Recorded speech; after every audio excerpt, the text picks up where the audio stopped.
Well, hello and welcome, ladies and gentlemen, here to the ISCA Tucson Sound Art Cup and Super Cup series here at Michigan. Man, this is going to be a good one here as we have the Rock Auto 200. Just like on Thursday, we're going to have 100 laps. Going to be a exciting race here at this 2-mile racetrack. As always, joined in the booth by Mr. Big Al. Always glad to be here with you, bud. How are you?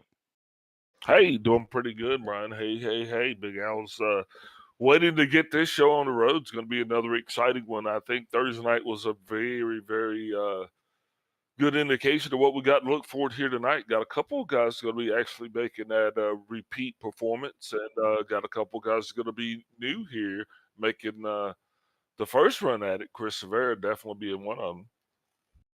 Yeah, for sure, and a couple new names too. I think we've seen in the grid here. I know Bubba Pollard, kind of a new guy here in the series. Glad to see him. I think Corey Cook, haven't seen him in quite a while, making a return appearance after a long hiatus. Even some other new guys out there, if I'm not mistaken. I think it was Greg Newman or something like that. Let me look here at the I thought we saw a newer name, but I don't believe he's actually turned a lap yet. But I think we did see a new name. Hopefully, he'll be starting here at tonight's race.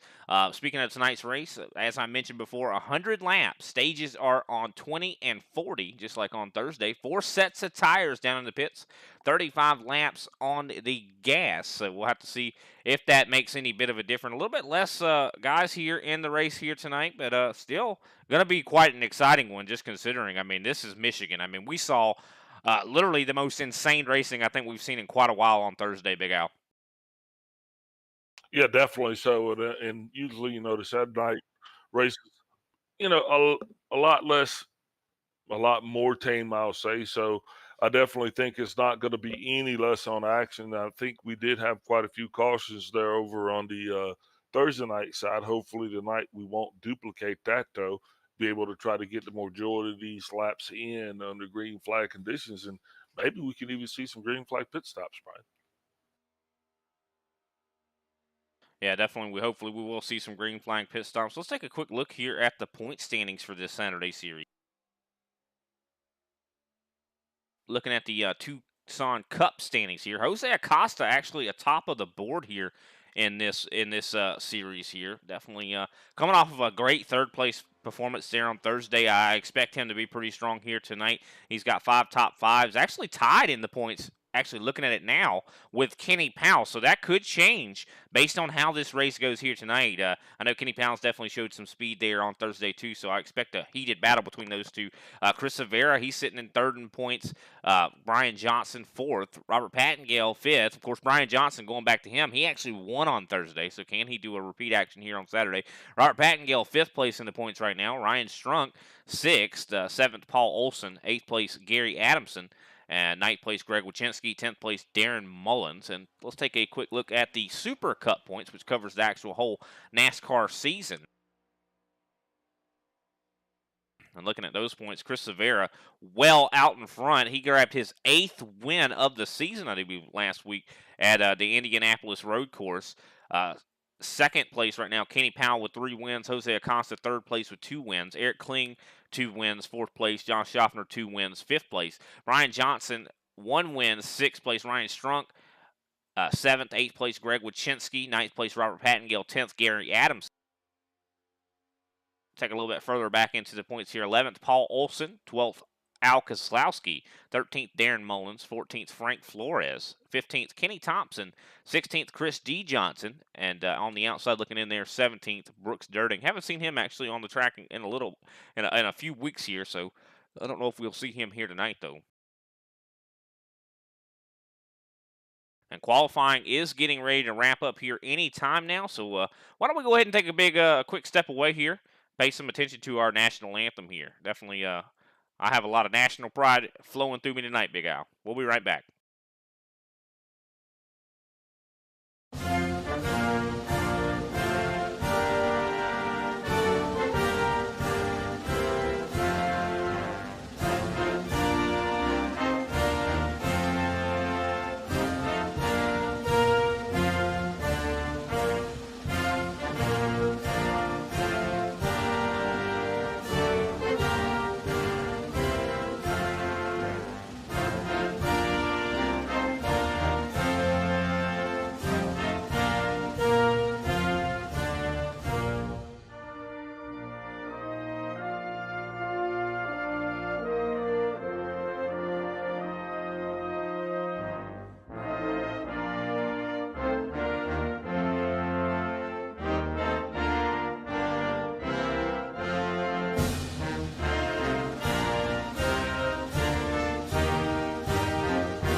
Race fans, it is time for those most famous words in motorsports. Driver, start your engine!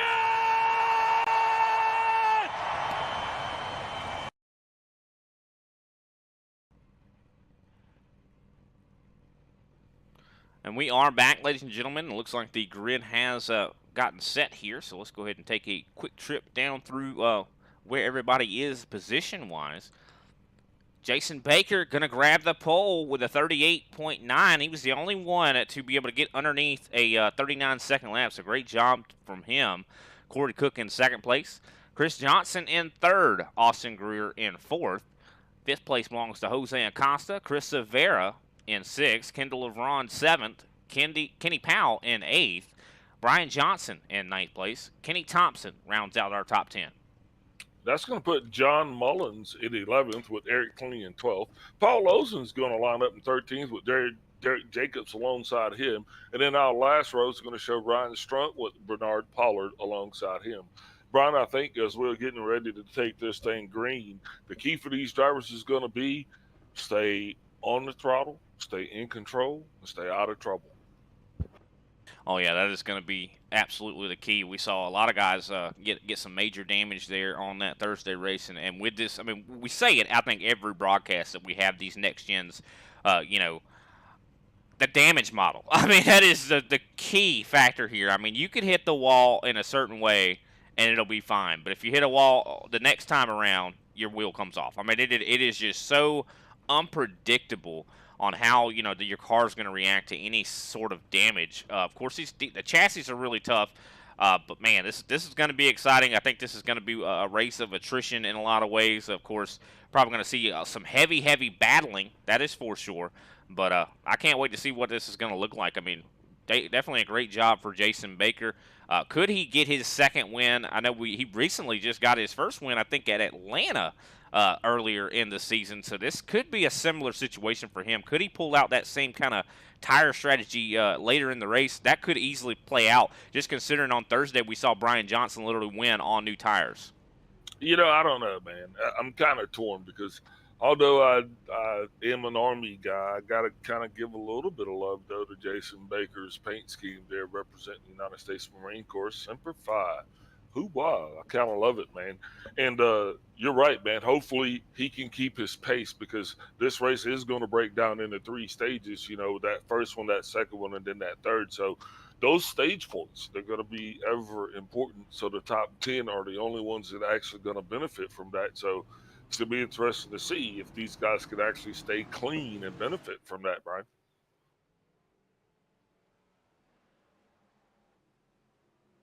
Definitely going to be very interesting to see what these guys can do. It's all in their hands, I mean, but you definitely could see some guys get some handling conditions. We saw a lot of accidents on Thursday, had a lot to review after the race. I know, it was kind of interesting seeing some things that we weren't able to see, because I know some of those accidents with a 35 car field, Big Al, it was very difficult to see all what was going on the track. So we got a really, a good view on what happened afterwards, and it was very enlightening. I think we'll have a little bit better time of keeping track of accidents in this one, though. That's for sure. Yeah, I know. It's like taking care of your sister's kids, man. I was like, goodness gracious, where are they all coming from? But tonight though, definitely a smaller field, definitely a lot more manageable. But definitely that Thursday night field was pretty freaking huge, Brian. But that was awesome and epic. This will be no less epic. So as we're getting ready to go green, the lights are off on the pace car. Can't wait to see what Jason Baker takes us. Yeah, definitely looking forward to seeing what happens here on this restart. I think the top line is definitely off also, but long run is going to be important. Tires matter here at this place a lot more than people think that they do. You think this is a super speedway. It is like a super speedway probably for the first 10 laps, but after that, it is not in the least. You got to really pedal that thing. Green flag out as these guys are exiting the Geico restart zone. Jason Baker with a pretty nice restart there. He's going to try to slide up in front of Corey Cook, but Cook able to get enough of a run to be side by side here.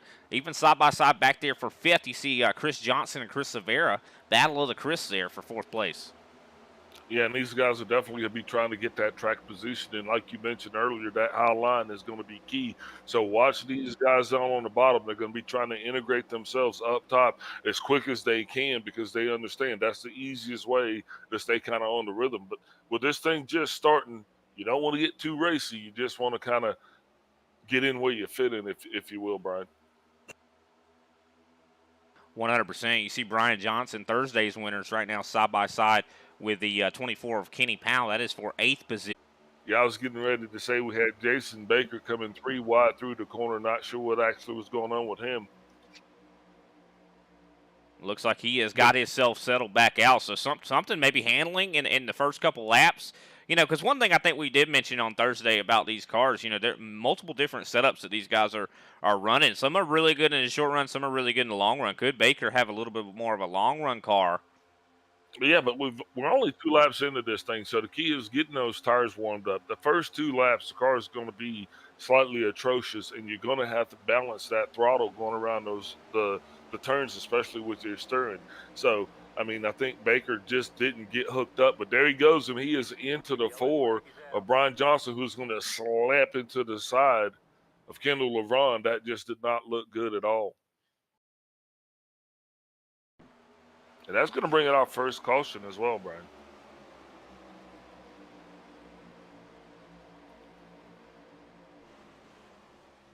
Take another quick look at this from a different perspective. You see that, yeah, he definitely, I think, got loose off of the corner, came down a bit. Let's take another look at it just to make sure. Somebody else, I do believe that was Brian Johnson, was involved. Yeah, Brian Johnson definitely took a direct shot, gave him a rib shot, I guess would be the easiest way to say it. Take a look at this from this perspective right here. I believe Kendall LeBron also came in at the end of this. Oh, you see, yeah, he was getting off the corner, got loose, was sideways, and just turned himself right on Brian Johnson. Nothing really Brian Johnson could have done differently in that situation there. Let's see Brian Johnson's perspective on this. I want to see how much damage he actually received from this accident. Well, it's pretty much a broadside shot, so. Well, I think he might have actually got into the wall a little bit here, too. This would be something that could affect the rest of his race.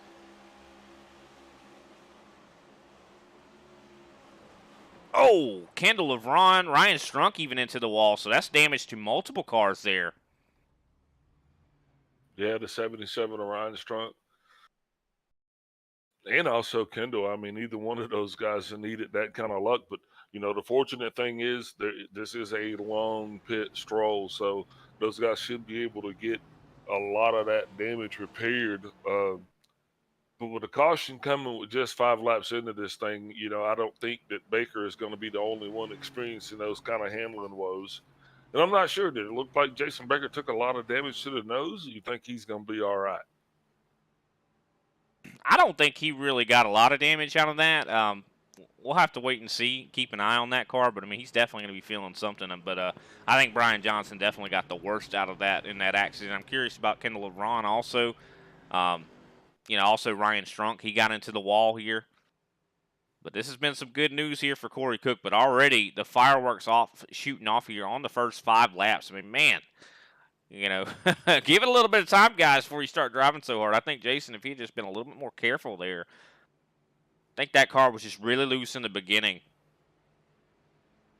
But yeah, the 95 and the 51 are already back off of pit road. The only vehicle still remaining down there right now is the 77 of Ryan Strunk. So I think that might be an indication that his damage could have possibly been a little bit more severe. But, you know, you say this, we say it all the time, you know, this is that stage of the race where the first stage, we're just trying to get the fuel data, man, and trying to figure out the handling. We're not really wanting to go racing, especially that soon in. But you know, that's why we sit up here in the booth instead of down there on the track, because I mean, it's just perspective and opinion, I guess. Well, as you can see here, a couple guys are a lap down, I do believe. Brian Johnson's out of the race car. Kendall LeBron's out of the race car. So that is a couple that we've already lost here. Going to be thinning this field out early here tonight. Unfortunate here, but pace car lights are out. We're getting ready to go back green here as Corey Cook finds himself as the leader. The 45 Austin Greer, he's right now sitting up in second place. Chris Severa, he's going to be one to really keep an eye on. We always see him with a lot of fantastic speed from that race car, but got to keep in mind, Jose Acosta finished third on Thursday. Can he even grab a win here tonight?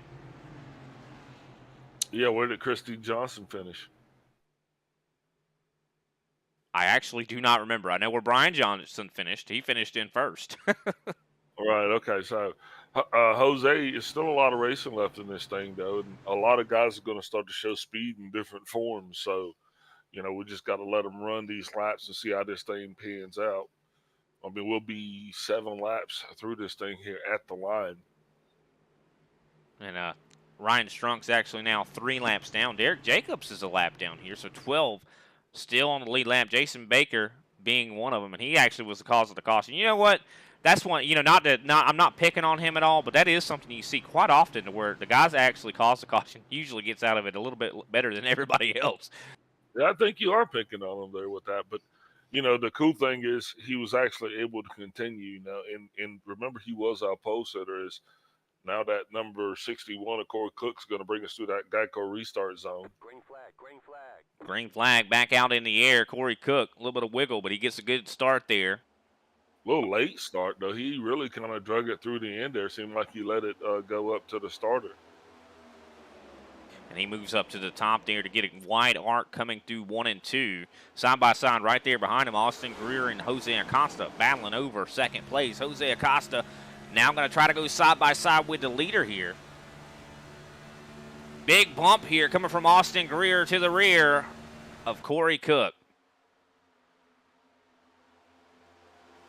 Looks like Corey Cook is going to secure and solidify his position there in first place as he comes up high. Jose Acosta, though, right there on his rear, and he's not going to go anywhere. Here comes Chris Severa on the high side, going to try to get around Austin Greer. Looks like he's successfully done that on the inside now of Jose Acosta. Severa showing a lot of speed there as he pulls down and making that inside work, because usually only the fast guys are the ones going to be actually able to come down there, and that's important because he's going to need to be able to keep that kind of speed if he's going to expect to get around Jose Acosta. See Kenny Powell driving right there behind Chris Johnson, trying to push his teammate around the 45 of Austin Greer. Yeah, Austin looks like Greer, they're clear. Yeah, Austin Greer just kind of getting stuck down there on that low line. He is going to want to have to, there he is, he's going to want to get up there into that groove right there so he can pick up the draft. And just like that, here comes the 64, John Mullins, as well. Look at that. Jose Acosta up on the top. Is going to try to take the lead from Corey Cook. Not much he can do whenever he had Chris Severa up there pushing Jose, but it looks like the 61 going to battle back into turn 3. Side by side still, and it looks like Cook going to be able to slide right up in front. Yeah, Jose really kind of not out of sorts right there coming through that turn, and that almost put him at the risk of the 62 even getting by. But he's actually able to hold his position as of right now. But Chris Severa definitely having a run. But don't look back because here comes the 48 as well as the 24, those GNT teammates. There they are, and you also see some side-by-side battling further back. I think I saw Paul Olson starting to make his way up a little bit here. He's now up to 9th place. Yeah, we're halfway through stage 1 right now, and these guys are not showing any signs of backing down. This is exactly what we expect to see here because this track really is kind of a super speedway, and it's interesting to see how guys' cars come in to the fray a little bit later on in the run. Gotta love the sound of these cars flying by the camera, man. It is just a beautiful noise as we see Corey Cook able to hold on to the lead, somehow battling back against Jose Acosta, but the battle is not over. This is looking nothing like what we saw on Thursday. Thursday we saw Clayton Hoffman drive away to over a second and was able to really get away from the draft. That is not something we're seeing right now early in this event, and definitely looking a lot more competitive from a lot of these drivers. Unknown who's going to be able to take home the trophy here tonight. It's way too early to tell anyway, but I think the only way we're going to know who's going to win this race is if we get to the white flag, because you never know what's going to happen there. We saw I mean, 3, 4, 5 wide on Thursday. Could we see the same here tonight? I have no doubts we will. Yeah, but just it's not fair to compare these guys to Clayton Hoffman. I mean, he is kind of in this league, but yet still in his own league, if you understand what I'm saying. But these guys right here, far more competitive. Definitely a lot tighter racing here. Is the 95 of I believe that's going to be Eric Kling. It's kind of be riding along the outside there, where he's got Kenny Powell on the inside. That side by side is probably going to go on for just a little bit here until one of those two decides that they're going to want to get in line, Brian. Yeah, Kling's been on the move. He started far back in the field, actually gridded, I do believe, 12th. So he is actually going to be gaining a lot of positions here, fighting on the edge of the top 5 here now, scored in the top 5. Actually, I do believe trying to take away 4th from Chris Johnson right now. Looks like he's going to be successful in doing that. Eric Kling looking really quick here. Glad to see him because we haven't, seen a whole lot of him over the last couple weeks. Yeah, look at how high he's running. I mean, he is definitely up on top of that wall as he is now caught all the way up to Jose Acosta. Now, interestingly enough, Chris Severa is now definitely down on the inside, and that's going to put Acosta into pinch as Severa is now going to be trying to pull up onto the back of the 61 of Corey Cook. Kenny Powell, he's got a half a mind to take him 3 wide. It looks like he is flirting with that thought to go through the middle, but I think he's thinking better of it. I think Eric Kling is going to do that. With the level and the line that he has taken, I don't see how we have any other choice because he is going to be coming around the outside when he does come. Yeah, I think the 42 is going to try to block him here out of turn 4.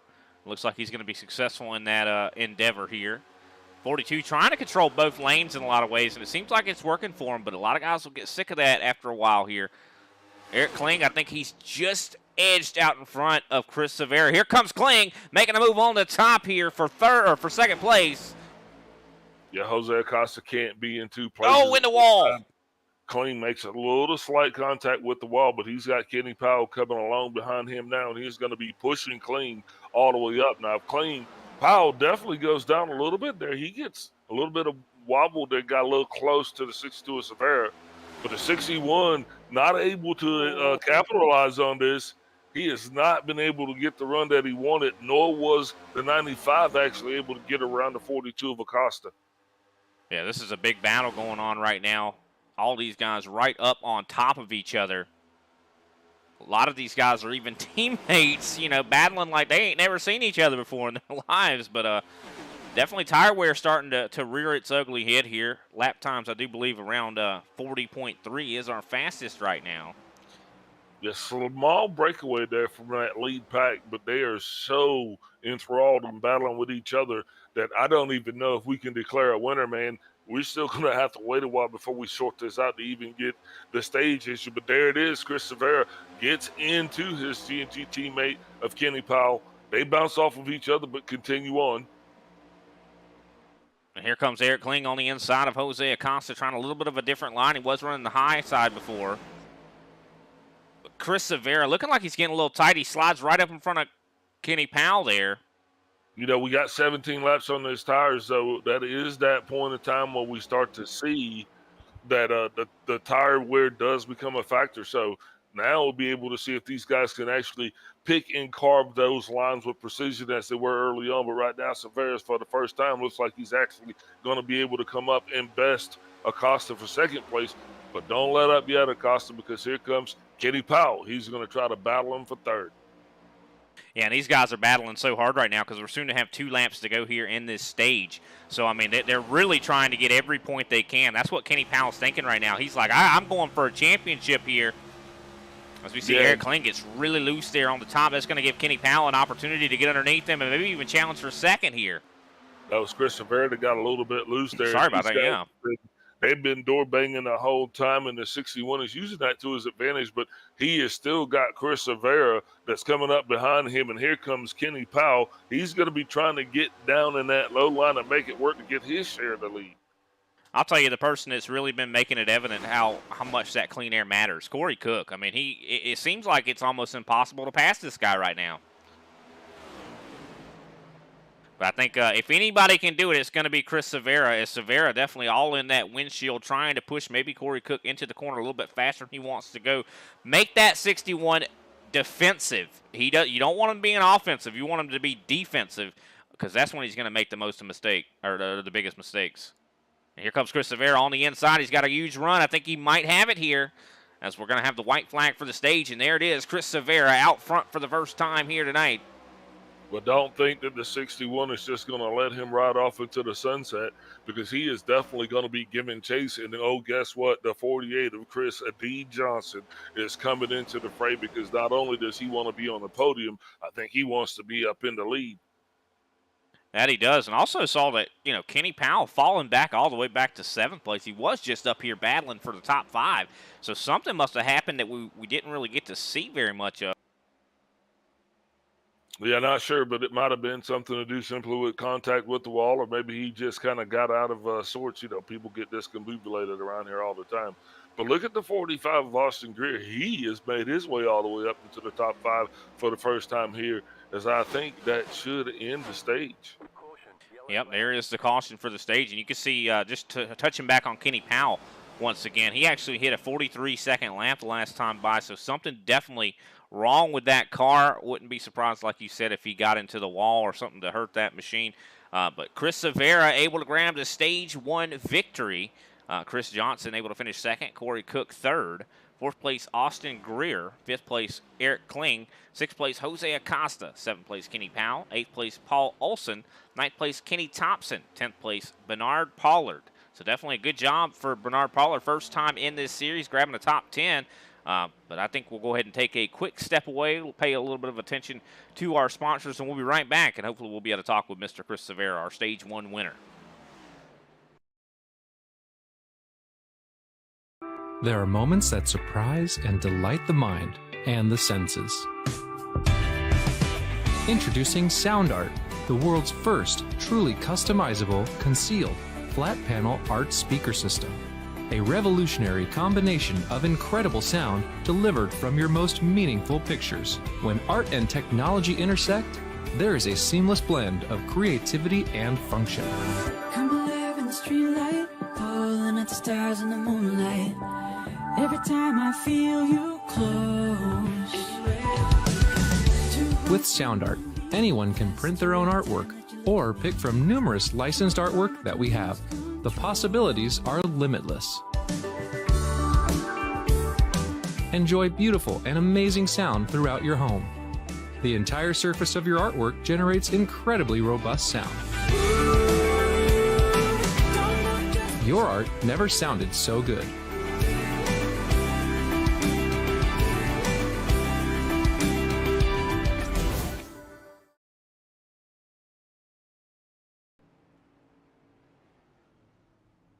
And we are back. Oh, wow. Big mistake there from Chris Severa. Misses his box. Also, Jose Acosta missing his box. So that is going to probably take Chris Severa out of the lead. But he still is our Stage 1 winner. And knowing him, that's not going to hold him back. I tell you what, though, Big Al, if you did something like that later in the last stage, that could be a huge thing that could cause you lose so much time, especially if a caution doesn't come out. Looks like, I do believe, not mistaken, who won the race off of pit road here?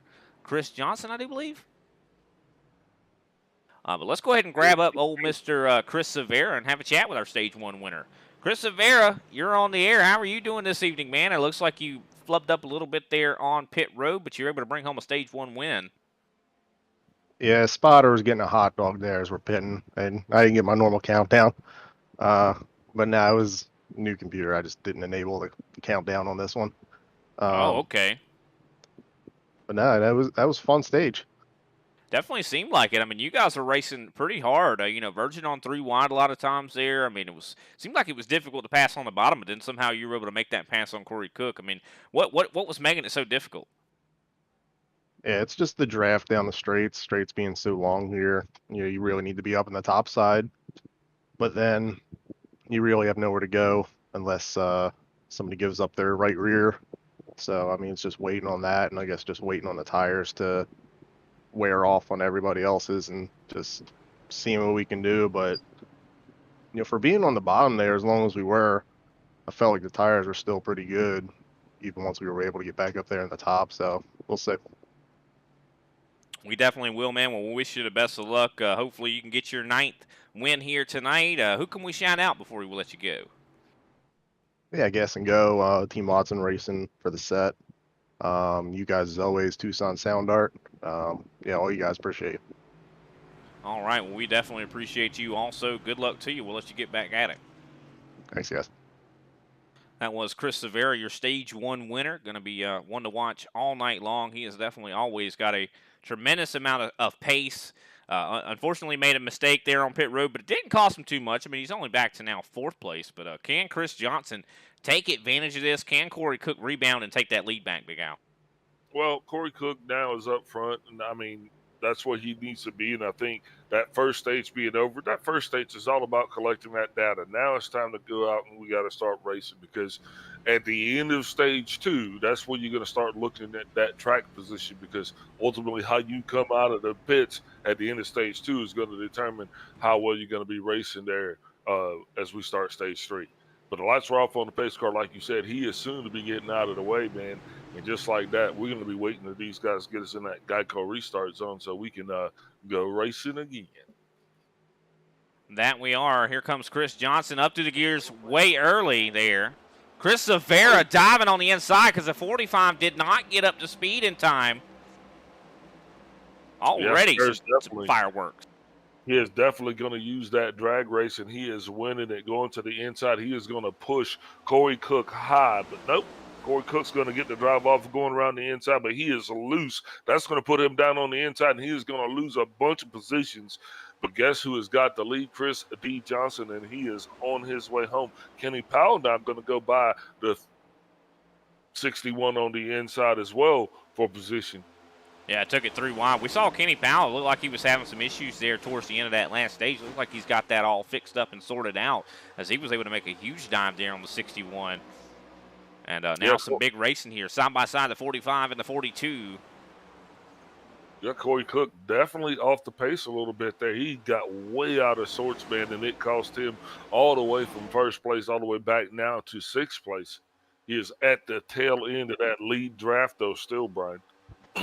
Yeah, he definitely wants to stay there. Kind of regroup, get your tires sorted here. Is Kenny Powell underneath Jose Acosta really tight here. Jose pinching him down. Yeah, we saw that Jose Acosta, even in Thursday night, Jose is not going to just sit back and let you pass him, especially this early on in the stage. He is going to make you work for it. And, and that's what you kind of wanted. But looks like Chris Severa is all the way back up to the lead indeed again.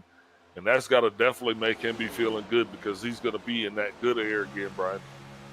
Yeah, he's definitely going to be happy about that as we watch Chris Johnson side by side with the 45, Austin Greer. Even though he messed up the restart a little bit there, Austin Greer looking like he's got a lot of pace right now.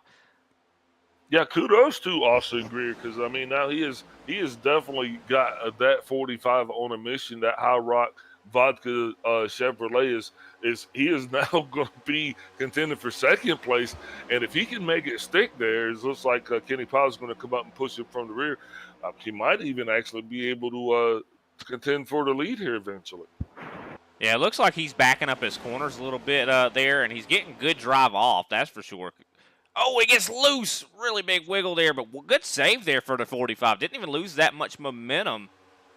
As you see the 42 pushing the 48 here. Here comes Jose Acosta. Going to try to go on the inside of the 48.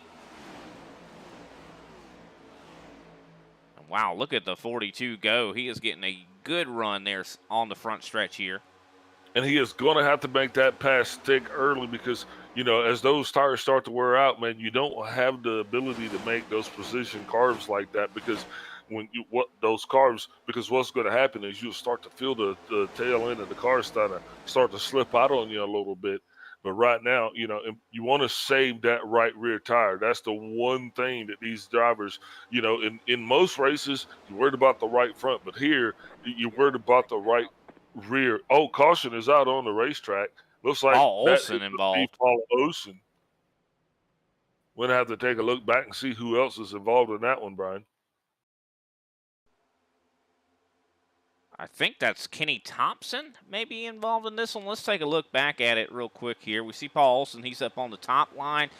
Oh, and these two just came together. Let's look at it from a different perspective here.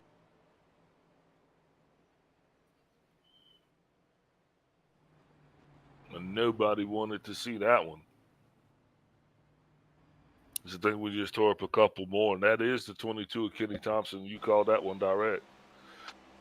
Looking back at this from Kenny Thompson's perspective, I think he just came up on the 43 here. I think it was just a racing deal. Looking back at it, you see the 22 trying to get up a little bit close, maybe to get a little side draft, and just catches that 43 just in the wrong spot. Oh, the 64. Going to get some major damage out of that. Yeah, John Mullins can't seem to catch a break. Hopefully he'll have a better luck catching this flight out of here tonight, because so far I think he's been caught up inadvertently in at least 2 crashes so far. But that caution lap right there is not what anybody wanted, because it's right smack dab in the middle of this stage. So really, you don't really gain anything by going in. But looks like we do have the 43 and the 51 who were involved in that, both down pit row. The 51 of Jason Baker. And the 43 Yeah, I mean, I don't see why it would be a bad idea. I mean, you have 4 sets of tires down in the pits. You've already used one. You know, maybe a gamble. You know, stage points. We talked about that being so important earlier. I mean, if you took tires right now, you would be a good bit faster than everybody else. I think that could be a good call. Get those stage points. You know, get a stage win possibly. Well, I mean, that's one way to look at it. That's one definite way of risking it for the biscuit, if you will. It could be worthwhile. I mean, it just depends on how that final stage goes, and you know, of course, no one can tell the future. You know, and also, no, it's kind of like a 10-lap shootout. I mean, it's gonna, if you were to go in and get tires, it's gonna take you at least 2.5 laps to get those things warmed up, so you will then be able to start your passes. You know, and then at that point, I don't know. It would have been a worthwhile cause, but I don't think anybody did it. I think track position is just that important here. No, I definitely can agree with you there. I think it looks like most of the people definitely leaned on the side of not trying to do that, but I could see how it could work out to even get some track position. But like I said, it just really depends on how that final stage goes. I mean, if you have more cautions and you're down a set of tires, I mean, was it really worth it? It just really depends on if that final stage goes green the whole way, then it would have been worth it to do it. But if it doesn't, then yeah, you might be sitting there holding the guy that wins this race purse, you know. Yeah, but you know, I don't think this. The lights are off on the pace car now. We're getting ready to double them up, but I still don't think we're out of the woods here yet, because this is being. It's going to look more like a 7-lap shootout here to the end of this thing. So if you can think about it, that's kind of like a cannonball run of sorts for the money or the points, if you will. So a lot of guys that normally aren't going to be in a position to capitalize are definitely going to try to risk it for the biscuit. Now look at Bernard Parlett. He's all the way up to 8th place, so that crew definitely got to be feeling pretty good about their performance here tonight, as this is his debut here into this league. And also welcoming back the 61 of Corey Cook, as he hasn't been here for a while as well. But man, overall, it's just been some pretty good racing here, don't you think, Brian? It definitely has been. And a little bit of an update here. Only 10 cars right now remaining on the lead lap. I do believe we've seen 11th, 12th, 13th, 14th, 15th, and 16th. They're all out of the cars. So unfortunate for all those drivers having some difficulties here tonight. Heart goes out to them. And, you know, mentioning Bernard Pollard once again, I mean, such an honor to have a Super Bowl winner out here in the field. I mean, that is crazy. I mean, it's definitely hard to imagine having a Super Bowl ring, you know? Indeed it is, as the pace car is going to be getting off the way. And Chris Severa is not going to lead us through that Geico restart zone. He wasted no time in getting it going, trying to get that 62 Fanatec Ford out into the good air again, as this thing is shaking up now. And it's going to be anybody's race for the lead here, Brian. Chris Johnson did a great job on that start, but unfortunately Severa just able to power through there. And he's going to start pulling away a little bit here. For how long, we'll have to wait and see, as Chris Johnson has to contend with Kenny Powell right there behind him. But, of course, those guys are teammates. You see Corey Cook now side by side with the 42. Yeah, and Corey Cook is definitely going to do everything he can to get back You watch Jose Acosta, he is just getting a lot of bend in there, trying to make that car work. He is definitely staying on that high line, though, right behind the 24. He is snug as a bug right there inside. And now the 61 comes on up, and he joins the fray. Oh, big the problems, Chris 48. Johnson. Chris Johnson smacks that outside wall really hard, and that's not going to be good for them, Brian. And no caution comes out. No caution at all. It always seems like whenever that happens, it's Chris Johnson that is usually the one that, an accident happens and no caution comes out. We've seen that a couple times from that driver. And, not anything that he really could have did there. That was just unfortunate. That is a hard enough hit that I think his day's done. Yeah, and just like that, though, he can't even drive that car back around. He was actually took the tow. So I think you might be onto something there, stating that his day could possibly be done. And we still have the top 5 all right here on top of one another. Kenny Powell now challenging for the lead up on the top side. He goes really high to get the run, but not able to get side by side with Chris Severa. And then there were 5. 5 laps to go and 5 cars here battling down in this lead group. Chris Severa leading these guys. Corey Cook definitely desperate to try to make something happen here as he's still side by side with the 42, but he doesn't have much help. I think he needs that 45 to get up there and maybe push him along. Even though we say, this is a lot of regards like a super speedway style race. Tires, of course, matter a whole heck of a lot. But one reason it is like a super speedway style race is you have to, having that help really does make a difference. Having that guy that is willing to go with you. And, your speed goes up quite a bit when you have that other car. Yeah, and so that begs the question, which way is the 24 going to go? Because here comes the 61. He drives it deep down on the inside. He is trying to make it stick. He also looks like he's got the 45 that's going to be coming at his aid. Will he get there in time? I don't think so. What a run, though, coming out of 4 there for the 61. He is definitely driving it in deep into these corners. I'm wondering what that's going to do with his tire wear. I don't think he's got to worry about it too much, though, considering the end of the stage is right around the corner. Yeah, he is making it stick, that is for sure. It looks like at this point the 42 has no choice other than to stay out there behind the 24. But look at the way the 61 is making that car stick down on the inside. Now he is coming right up on the back of the 24. Oh, and just like that, the 45 loses it. Gains it back, though, Brian. Good save there for the 45. I think that's the second time we've seen him save that car. And, that, the thing about it is we're starting to see some other guys coming up and closing in here. I do believe Jason Baker, he's sitting right now in 6th place. He's starting to close in on Austin Greer. Oh, and the 61 is definitely making the 24 Kenny Powell feel very claustrophobic as he is pinching him up to the wall. And I think if the 61 can get around Powell, he might be trying to get up and race that 61 for the lead, Brian, as we are now going to be 2 to go for the stage. And I'm wondering maybe if Corey Cook made some adjustments or something like that after stage number 1, because we saw he was struggling a little bit there to hold on. But looks like he has got it really dialed in right now. Yeah, he ain't struggling now, that's for sure. He is definitely not, as he is right all over the back of Chris Severa. Severa even trying to break the draft here. I don't think that was a good call, but I thought Corey Cook was still going to have enough of a run to maybe get side by side with Chris Severa. With him being so close, I mean, I just don't see that side draft trying to break that draft really works. But here comes Kenny Powell on the inside. Yeah, but we've seen that being done so many times for a reason. So obviously it did work, because look at how much wind it took out of the 61 sail. Now he is even in jeopardy of losing 3rd place to Jose Acosta.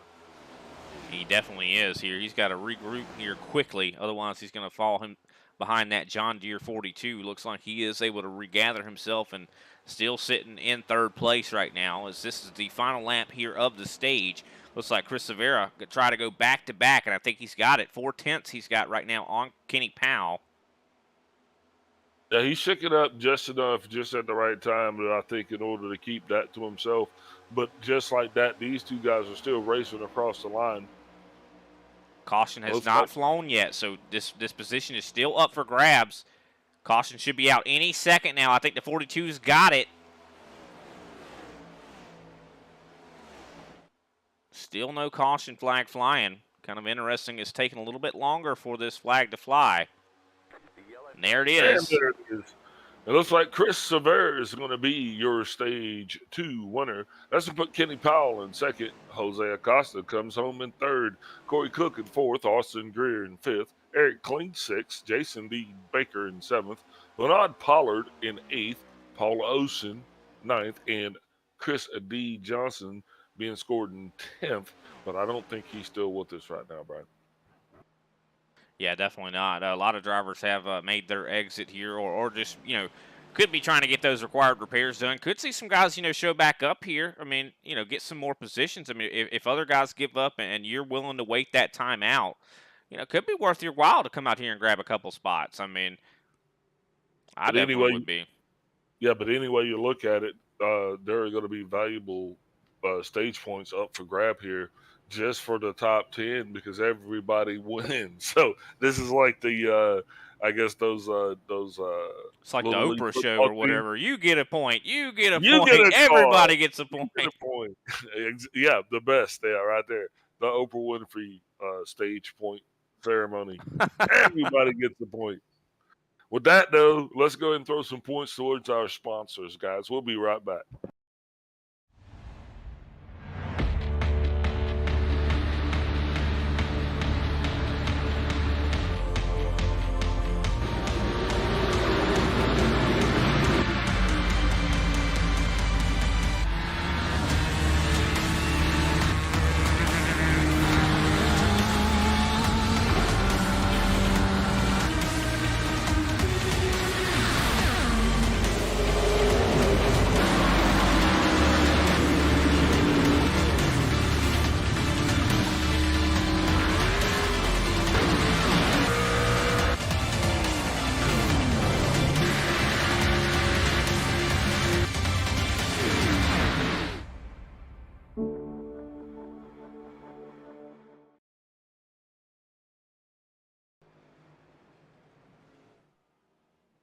And we are back, ladies and gentlemen. I do believe Big Al's going to be grabbing Kenny Powell, our second place finisher there on the stage, and actually won the race off of pit road, too. So definitely going to be celebrating that.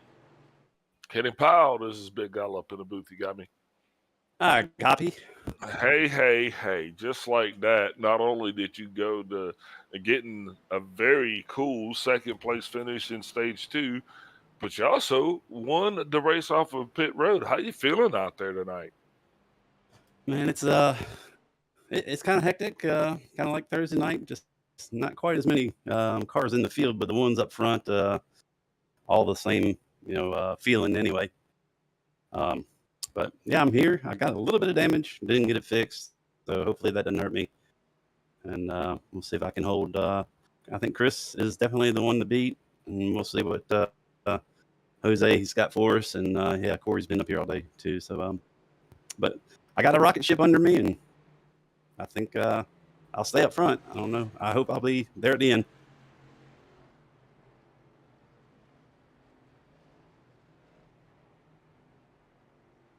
I think we must have lost Big Al there for a moment here. Well, Kenny, we appreciate your time, man. Can we give you opportunity to shout anybody out? Yeah, Tucson Sound Art. Appreciate them for helping us put this league on.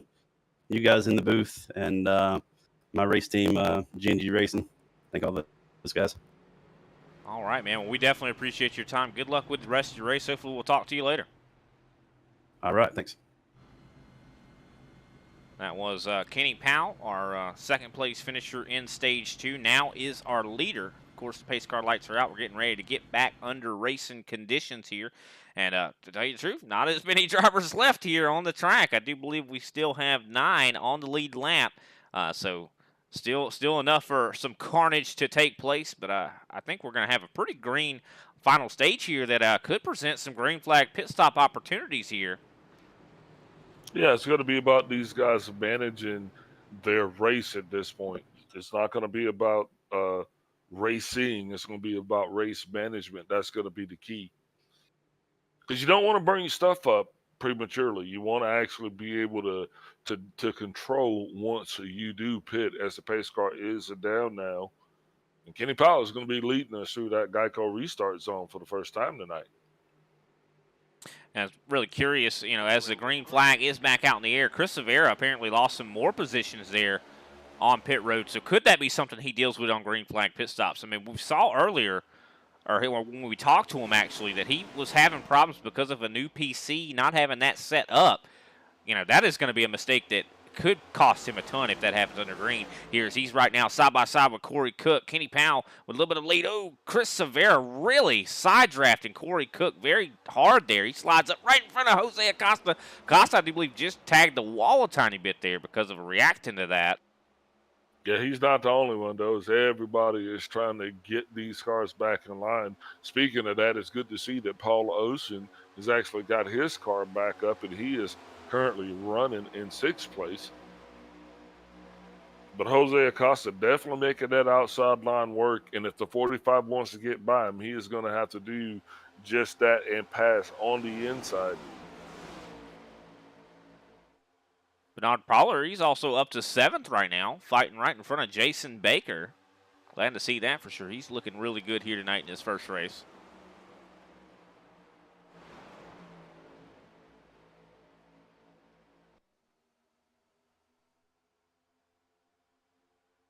Yeah, Kenny Powell going to lead this field around.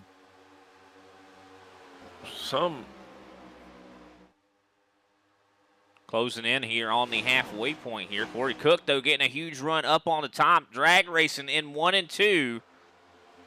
Look at Corey Cook go. Oh, looks like Kenny Powell's going to slide up a little bit. Almost door to door there for a moment.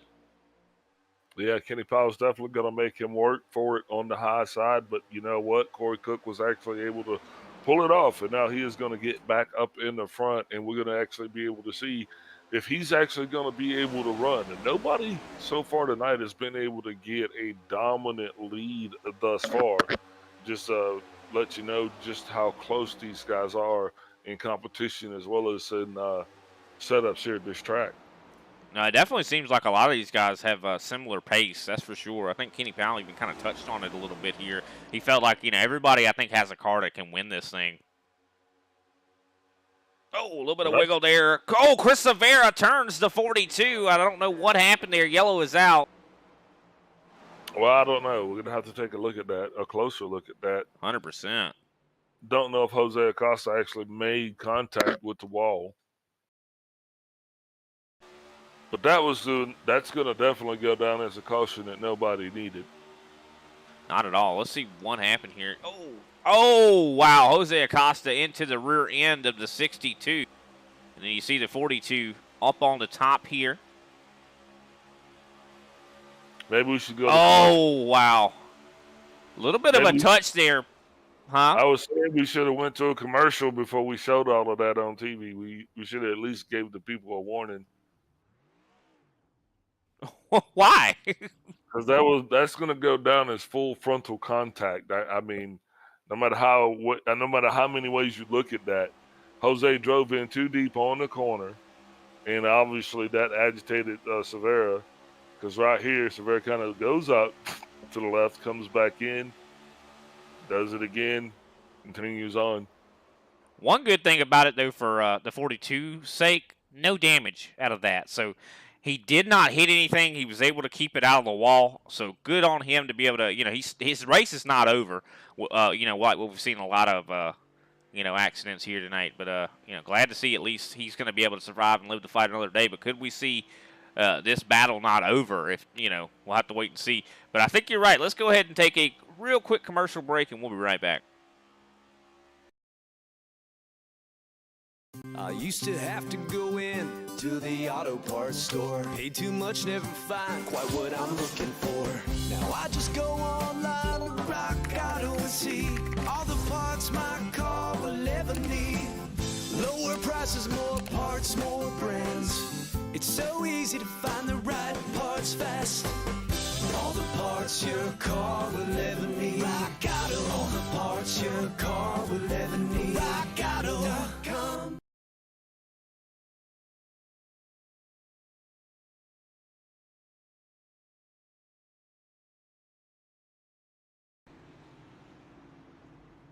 And we are back, ladies and gentlemen. That is our first caution here of the last stage here. So that's going to make that run to the end a little bit shorter. Probably could even drive up the intensity a little bit there. You see Chris Severa aiming that car down pit road. Oh, Jason Baker almost missing the commitment cone there. Last second decision to go down pit road. You know what, though? We still got a lot of racing left to go on here. Severa knows something that we don't. Obviously, he's going down there to not only get damage fixed, but he's also going to get a set of freshies. And we're halfway through this thing, so we still got a lot of racing to go. And this is one of those tracks where it's extremely racy. It's a fast track. It's a fun track. And I think it's just going to get more and more intense, even though we only got 9 cars on the lead lap right now. Well, I definitely don't think the intensity is going anywhere. Surprised those guys took tires. Well, we not saw everybody. Chris Severa, though. One thing that I'm really curious about, I was watching on the screen here, Jason Baker and him running down pit road. Chris Severa was running much slower than Baker. Could that, his new computer and all that also cause him to not know maybe the pit road speed as well either? I mean, that could definitely be something that's causing him a lot of problems here tonight. I think you're overanalyzing it. Don't overthink it, Sharon. I'm an analyst. That's what I'm supposed to do. Yeah, and I just said I think you're overanalyzing it. But I'm just saying that is an important thing. You know, if you don't have your third-party programs kind of set up, a lot of guys rely on those very, very hard. You know, and they've actually integrated a lot of that voice data into the base setup of iRacing. So I remember back when you used to actually have to use add-on apps in order to get that done. But guess what? The lights are off on the pace car, just like that. And pretty soon he is going to be getting it out of the way, and we're going back green flag racing. That we are.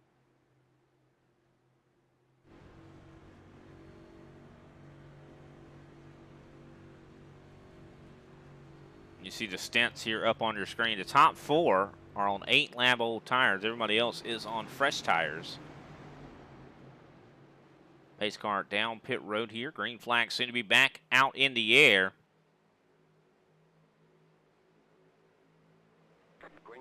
There it is. Green flag back out. Looks like Cook just kind of got Kenny Powell off his stance just a little bit in order to get that run. That's going to put Powell in jeopardy of losing second place. It looks like he is going to do that as well, as Austin Greer is going to come around him and drop Powell back to third. We're barely able to slide up. I think you're spot on as well about the tires. Now, that might not be a big deal right now, but in about 5-10 laps, and 10 laps especially, is going to become a huge deal. Yeah, for sure. I mean, right now, not much wear on those guys that stayed out, but I mean, still, you know, like you said, when it comes to the longer game, these guys are going to be struggling a little bit more than those guys that just took tires. But still, on the other foot, those guys just used a set of tires, and those guys that didn't, they have a set left, and they, you know, long game is going to be, it's all going to be about strategy, and that's what we're going to see here. Whether one strategy pays off and one doesn't. I mean, you know, a little bit off of sequence here for these top 4, or now top 3 now, is Chris Severa all in the back of Kenny Powell. But, you know, this is the one thing, too. I think right now this is a time of the race where everybody's going to start to spread out. And as they start to spread out, we're going to have less of a probability for cautions. So those guys that did actually go in and get fresh tires, they're definitely going to be at a huge advantage, in my opinion, because this thing, I do see it going green probably for the remainder of the race here, Brad. Of course, we are now across the halfway point here, so still a little under now 50 laps to go. So excited to see how this works out. Looks like 62 has gotten clear of the 45. We'll see if that Ford Fanatec machine tries to go underneath Kenny Powell. Looks like he is going to try to do it. He slides up, gets a little bit tight, though. And, you know, another point, too, to add, these guys are going to be wanting to split that up because the fuel run being about 35 laps. So most of these drivers are going to be trying to split that up in half so they can maintain the ability to run around this place, you know, flat-footed. Kenny Powell and Corey Cook into one another.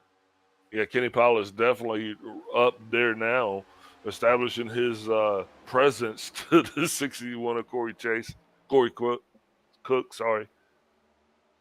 Yeah, definitely letting him know he's there. That is for sure. But luckily, Kenny Powell has a teammate there, Chris Severa, right behind him. Going to give him some nice pushes there to hopefully try to get Kenny Powell clear of Corey Cook. And I think they're going to get it here into turn one. And don't forget, Severa's actually on fresh tires as well, so I think he is definitely going to be setting Powell up even for a pass himself so that he can go and possibly take the lead of this thing. You see Kenny Powell, he kind of goes down to the bottom, and Chris Severa switches lanes.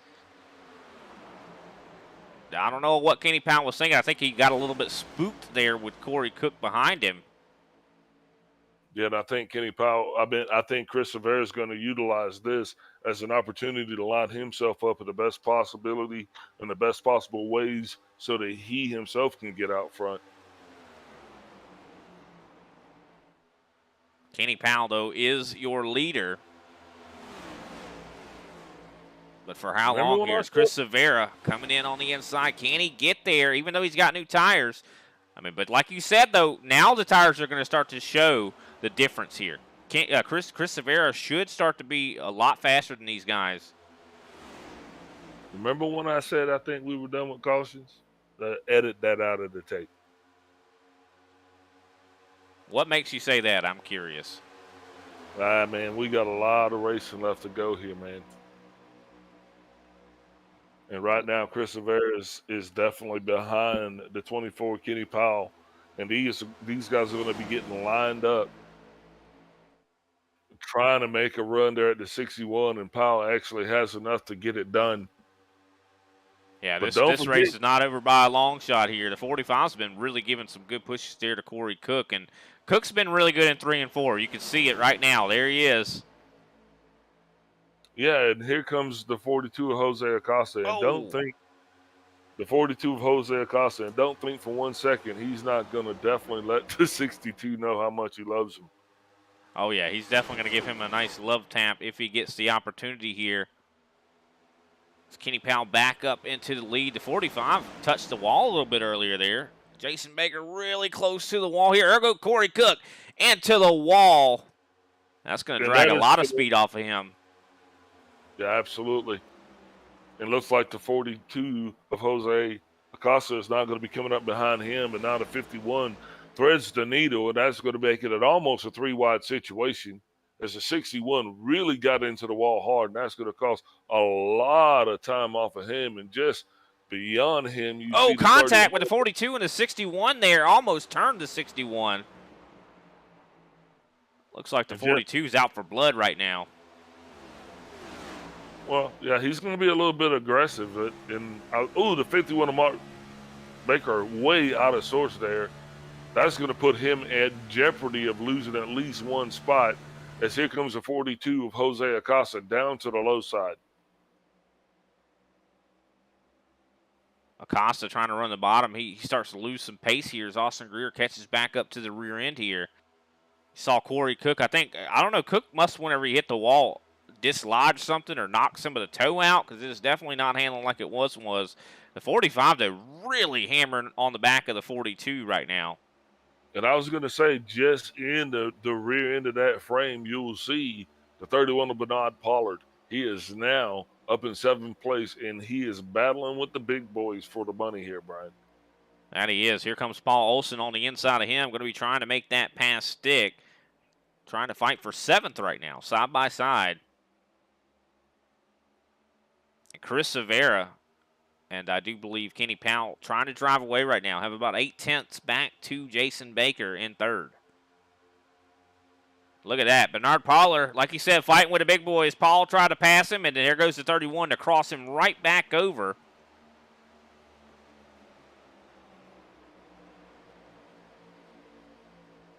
Mark Baker is just really letting it all hang out there once he's coming around. He sure is, because there ain't even a Mark Baker out there.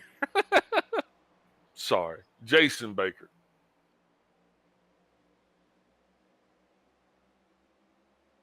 Yeah, Jason Baker, he's letting it all hang out. I'm surprised we haven't seen much of Eric Kling here in this final stage, because he was up front quite a bit earlier. But this stage I think is all about conservation though, because the ability to be able to make that car drive for longer is going to be your hugest benefit, I do believe, because then you actually be able to go faster for a shorter period of time. 100%. Looking at the stints here, Kenny Powell, 20 laps since his last pit stop. Chris Severa, 13. Of course, Jason Baker, 13. Jose Acosta, 13. Austin Greer, last time he pitted was 20 laps ago. Corey Cook, the same for him. Eric Kling, he's got newer tires here.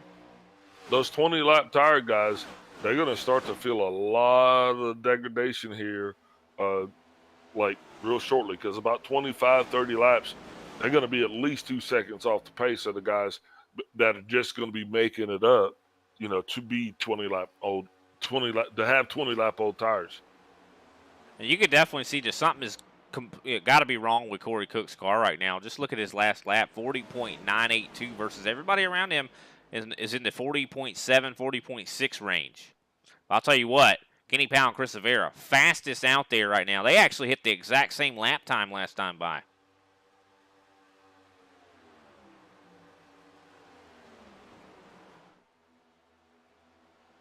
Surprising, I think this really, Big Al, shows the benefit of clean air, because Kenny Powell has been able to hold off Chris Severa for this long, even though Severa has 7-lap newer tires than he does. Yeah, but I think Severa knows that, and you're talking about Chris Severa. So the second part of that I'm going to make, because you brought it up, is Severa's he doesn't want to be out front. He wants Powell to be out front, because that way Powell is cutting the way through the air. So Powell's the one who is burning his tires up more and burning his fuel up more. And Severa's just kind of tucked in and just enjoying the ride. I mean, it makes total sense to me.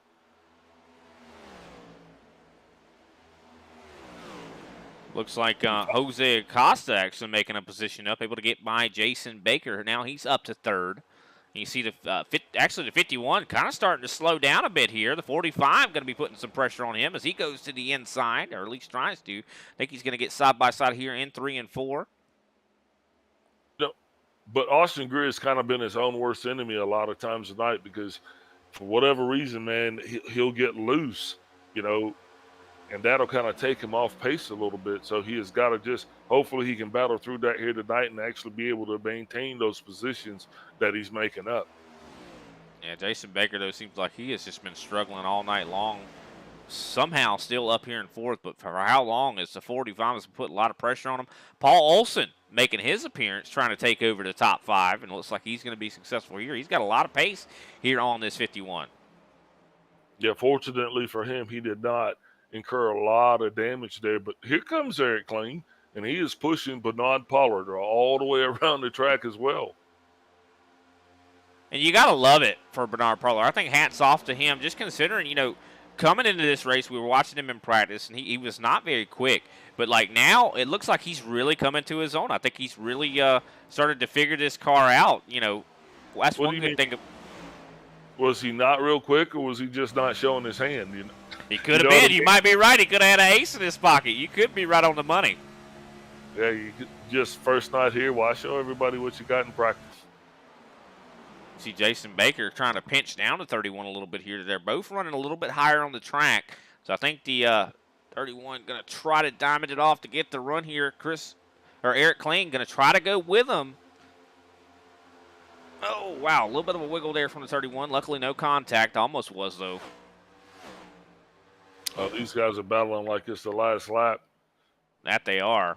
And I do believe we actually are in the fuel window right now, too. So that's something to keep in mind, ladies and gentlemen, that could see green flag pit stops kick off, especially if some guys' cars are not handling like they want them to. Yeah, and we definitely got a lot of guys that are coming up to that, 30-plus laps on their tires since the last pit stop. And, now you'll see that Chris Severa is actually past Kenny Powell. Now he's going to be in the lead because Powell's not going to be able to maintain that pace. these tires do fall off, and I think that's exactly what Powell is going to be experiencing, and a lot of other guys are going to experience that, Brian. And I think that's going to help them make that decision to come on down pit road. Because right now we're going to be 30 laps to go here, be 29 at the line.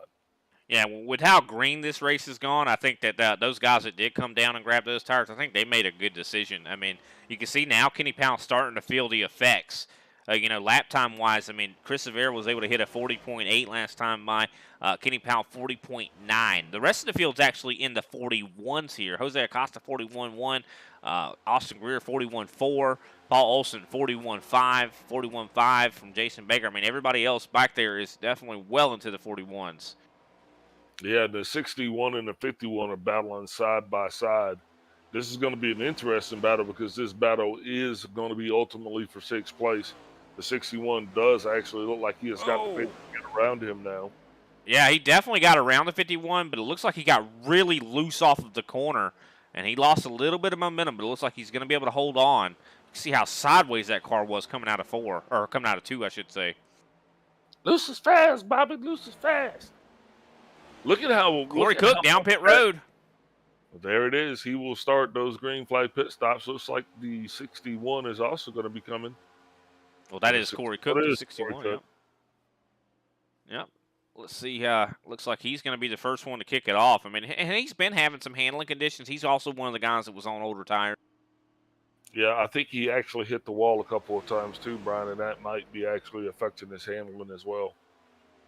So, I mean, this is a no-brainer. It's 4 tires and fuel. Once these guys do elect to go down pit road for that, and I think we're going to be kind of 2 different pit cycles if my guess is correct.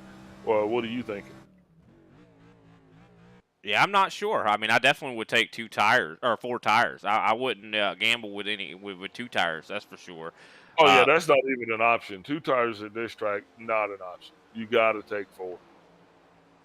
Now, I know in the Gen 6 you actually could get away with taking 2 tires. I just don't think that would work in this car. But, I mean, I could be completely wrong. Because, I mean, I've seen it before, like I said, the Gen 6, to where you take 2 tires and you're a rocket ship for 10 laps. But, I mean, after that, it's you're not going to be as quick. That's for sure. But, I mean, that could be a call to make if you, let's say, got 5 or 10 laps to go, somewhere in there. Okay, the 24 Kenny Powell now coming down pit road. I think the one we're going to have to really watch on pit road is Chris Severa. When he decides he's going to come down, I really think that he's going to have some problems. I think that, he's already, every pit stop we've seen from him thus far has had a little bit of issues with it. Okay, so you're having a premonition that he's going to experience. I don't think so. I think he's done it enough times now that either a late race caution comes out or he just slides in, slides out with no issues. And depending on when he does pit, he might be one of those guys that might take a gamble and only go for 2. It looks like Kenny Powell going to not even lose a lap here. He's going to come up right in front of Chris Severa, but it looks like Severa is up to speed, so I think he is just going to get by the 24 here. Yep, Jose Acosta and Austin Greer both coming down pit road at this time as well. That they are. And that's going to put Bernard Pollard up in 3rd. I'm going to give him a shout out there. Look at Bernard Pollard up to 3rd place here, Brian. Yeah, definitely a good run for him so far. And it looks like Eric Kling, painted to that back bumper of the 31. So it looks like definitely he's got a good partner in crime there with the 95. Yeah, I definitely think they're probably going to be working together through the end of this thing as the leader, Chris Severa, comes down pit road. Yeah, we also see the 31 and the 95 are both heading down pit road too. Now, this is going to be the key. I mean, like you said, Severa had missed his box a couple of times early on. Now these guys have got to be in, and they got to be not pitch perfect, but they got to be pit perfect.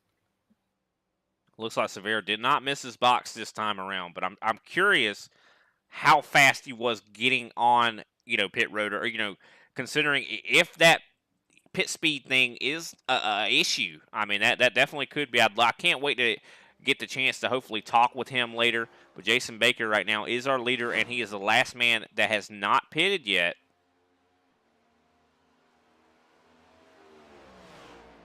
Won't be long now, Brian. Won't be long now. as we are some 24 laps to go in this thing.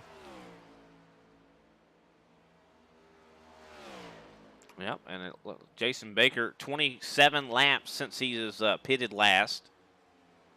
And definitely, it is counting on down. I mean, we don't have a whole lot of racing left to go, but still anything can happen. And I mean, you only can really sort of relax is when the white flag comes out, because you know a caution is not going to change everything here.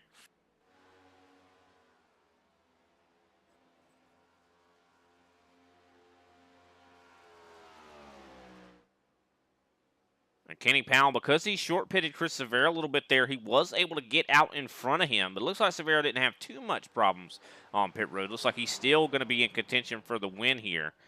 So I think, I don't know, maybe what I was saying is completely off base. Yeah, so with like 22 laps to go for these guys coming around the line, and now we see the 31 of Bernard Pollard. He's coming back down pit road again, which leads me to believe it might have been some sort of an infraction that's going to make him come back down to serve a penalty. Oh, man, that has got to be a heartbreaker there for him. Well, yeah, that's not what anybody wants, but you know, that's it. You'll learn from that, though. You're going to have that happen as well. But somebody definitely will link back up with them, because this is not a track that you're going to want to be going around alone. You're going to want a battle buddy, because that's the only way you're really going to have a chance to stay it on pace. This is a super speedway of sorts. So now, you know, that's going to be key. As you see, Chris Severa is going to be giving the 24 Kenny Powell everything that he needs. And I think Severa's just going to stay back, and he's going to wait, and he's going to make his move at just the right time. But I just don't think that I don't think he's a solid number 2, if you know what I mean. Yeah, and it's pretty spread out right now, too. I mean, Kenny Powell and Severa are right there on top of each other, second and third place. Fourth place, Jose Acosta. He's about a little over 5 seconds back here from second and third. Corey Cook, though, is right there on Jose Acosta. So this is going to be the battle here, I do believe, for when it's all said and done, probably going to be the battle for third place. You know, and so as long as there's not a caution that comes late in this thing, I think the key for those guys is not to necessarily battle each other, but I think it's going to be to draft with each other, because if they want any shot at catching that G&G duo, they're going to have to close that distance, as we see the 51 of Jason Baker coming down pit road at this time. So that will give Kenny Powell the lead here. Going to be good for him. But like you said, I mean, with that green 62 behind me, I don't know if I could ever relax, because you know that he is planning and he is scheming. He is going to figure some way to try to get around Kenny Powell here. Powell, of course, I do believe, you know, has been able to get a couple wins here this season. Can he make it his third? I mean, wouldn't that be something? Yeah, he's got 2 wins already, Brian. So, you know, thinking about that, he is definitely going to be – I could see him at the table with his elbows out as well, because he is going to want to try to get that third win. And don't forget, Powell is currently atop of the points, isn't he? I do believe. I think he's. I think Jose Acosta is actually top of the points here for the Cup Series. I think Chris Severa actually top of the points for the Super Cup Series. So Powell is really close to the top, though, if I'm not mistaken. I'll have to take another look, but I mean, I know Powell has been very well, doing very well this season. Got a lot of top fives. Been, you know, especially in this Saturday series here. And like you said, he's going to be wanting to make that number 3. And you know, Chris Severa, he's got 8. You know, he's got too many as it is. Like, you know, give Kenny Powell one here. You know, Kenny's definitely got to feel a lot more confident having the 62 behind him than the 88, though. Because, right, I don't think that would have worked out in his favor.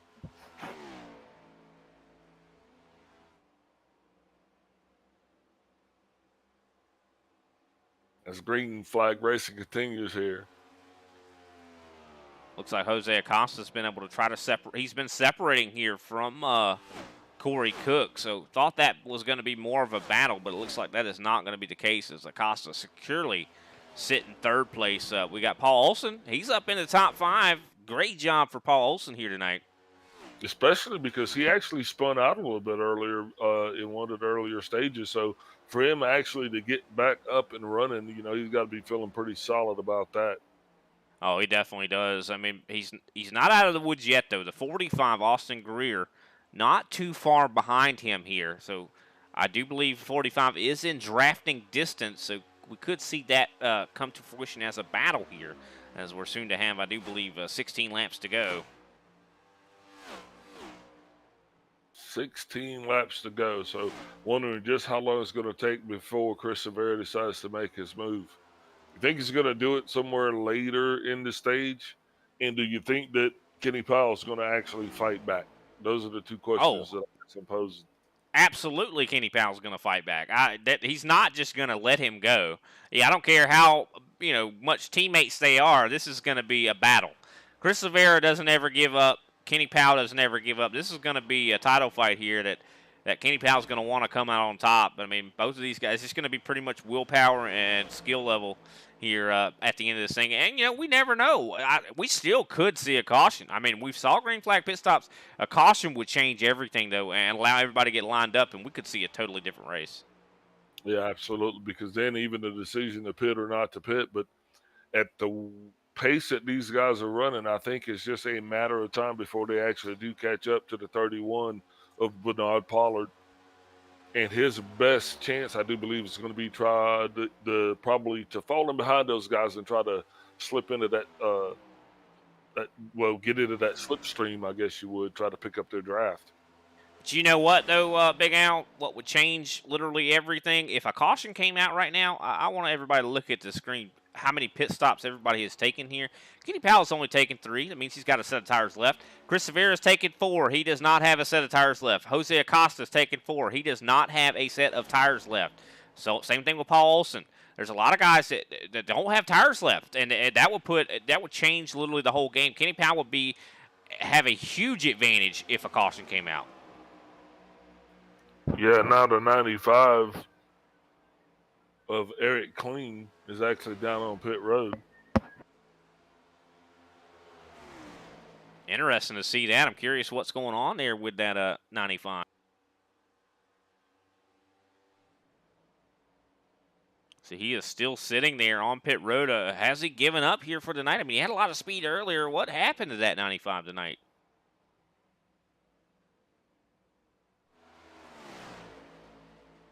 Yeah, I don't know. Sometimes you just have those bad nights, and I think that's what he's doing. I don't think he's actually going to be joining us back on the racetrack. And that's going to leave, I do believe, actually 7 on the lead lap. But Bernard Pollard, because of that penalty, of course, is a lap down right now, sitting in 8th place, but still a solid job for him here tonight. And now the battle is on. Chris Severa now trying to take the lead from Kenny Powell. He's on the inside here. Oh, look at this 61. He is definitely was out of sorts there as he had all kinds of smoke coming from his tires. And that only means that he would have been burning that right rear down a little bit. Now as he's going to tuck in behind the 45. And that's going to put Paul Olson, I do believe, now up to 4th place. Austin Greer up to 5th. So, yeah, Corey Cook struggling on these longer runs. He's got a lot of pace in the beginning, but it just seems like it just goes away. Yeah, we did see that with him earlier too, and usually it is a result of the driver just driving a little bit too hard. And if you're gonna stick around here and try to make these longer runs, you're gonna have to actually conserve your equipment, because you're gonna have to be around at the end of this thing. Looks like there's 12 laps to go. Severa's pulling a little bit further away from Powell. He's got his lead all the way up to almost a half a second at this point. Yeah, and keep in mind that Chris Severa pitted a little bit after Kenny Powell, so he is on fresher tires. Yeah, with 10 to go, he is definitely going to be on fresher tires. And that will actually help Bernard Pollard stay from going another lap down, because as those two kind of spread out a little bit, that kind of gives him a better chance of actually not getting caught as fast. And yeah, and we talked about if a caution came out, I mean, that would benefit him greatly too, because he would be able to get back on the lead lap here. But looks like I just don't see it happening. I mean, the only thing I can see it maybe a caution coming out is for a single car spin, because everybody is pretty spread out. The closest cars on track right now: Paul Olson, the 45 of Austin Greer, and Corey Cook. I mean, those are the closest guys right now on the track. Yeah, you're right, and it's just not worth really beating and banging each other up over, you know, sixth place. Now, I will say, looking at the times here, Paul Olson's actually catching Jose Acosta, it does appear to be. So could we even see him get a podium here tonight? I mean, I think he's still got a little bit of time. I mean, right now, separating them is about 3 seconds, so that is quite a large gap. Yeah, I think that's going to be a long stretch, and it just depends too on if Acosta stays consistently as fast as he is, or if he's actually slowing down while Olsen's speeding up. You know, because if he's actually helping them meet that gap together, yeah, you could possibly see that, and I think that they would definitely battle each other hard but clean. Yeah, and you got to hope that Paul Olson will be able to utilize the 45. If the 45 was able to give him some nice pushes or something like that to get him up to a little bit more speed to be able to catch up there to Jose. But Chris Severa out to almost 1.5 seconds of a lead here. He is just driving away from Kenny Powell. Yeah, and with 8 laps to go here, that's probably not what Powell wants to see, but it's still going to be a good points day for Powell if he can just keep clean in second place and not incur any more damage or any more penalties. I mean, second place does kind of hurt, but it's still, it's still second place, right? That it is.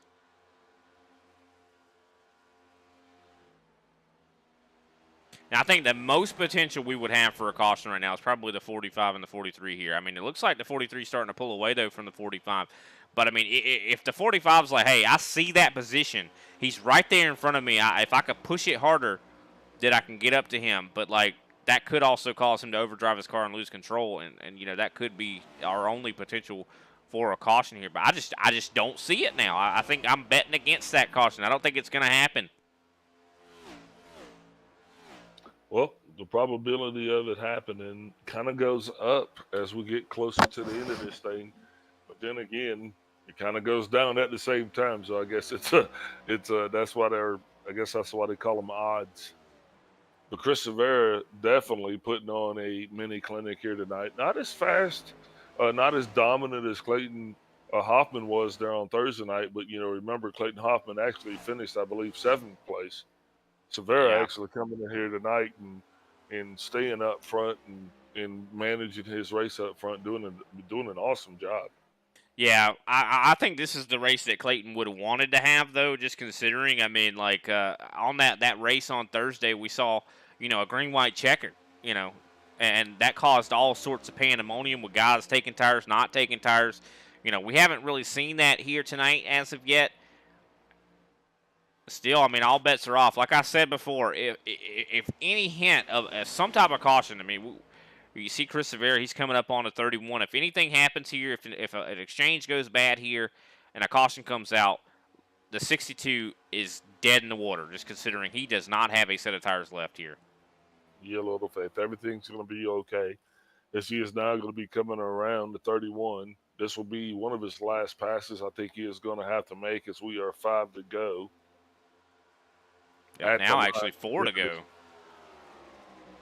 Yep, as soon as we cross that line, now 4 laps remaining here. This thing is definitely getting closer and closer to the end, but definitely I'm going to hold my breath until we see the white flag. It's going to be okay, man. Everybody's just out there. This is the stage in the race where the spotters are telling the guys, hey, look, you're all clear. Just conserve. There's no need to go out here right now and do anything that's going to damage. Number one, you don't want to tear the car up. You don't want to tear up somebody else's car. And you don't want to take those points away. If you see Paul Olson gets a little bit loose there, that's going to allow the 45 of Austin Greer to drive right by him. And like you said earlier, like Paul Olson was catching up on Jose Acosta. Well, just like that now, he slips all the way back to 5th place. 100%. Definitely unfortunate there for Paul. But luckily he was able to keep that together. A top 5. Not a bad day. Not a bad day at all. I mean, just considering, how much attrition has been the case here. I think that this has been a truly a race where if you were available, you're going to be rewarded. Yeah, sometimes you're going to have races like that, especially, as one season wraps up, and we're kind of right in the thick of the other one. But points are points, man, and I think all of the points are going to be valuable as we are now 2 laps to go. Yep, 2 laps to go. Chris Severa just has to make it here. Everybody far enough apart. I don't believe we'll see any kind of thing happening, but we don't know until he crosses the checkered flag this time by. We're going to have to see. I'm waiting on that flag man to start waving that white flag because Thursday, a little bit of controversy in that one. Yeah, indeed it was. But the 43 is still going to be tucked in behind the 45. That's the closest battle for position on the racetrack at this time. And I do believe we should see, yep, the white flag is out. Next flag's going to end it. We are not going to have a caution. So the gamble paid off for Chris Severa and those guys to take those tires like they did. Last chance for the 43. Can he catch up here to the 45? I don't know. We'll have to wait and see. I know he's going to be driving it hard. The 45 was doing everything he could in order to break up that draft line, not wanting to do any type of assistance or free help to the 43 at all. And the 43, though, still back there trying to make it work. Paul Olsen giving it everything he can, trying to better off his position.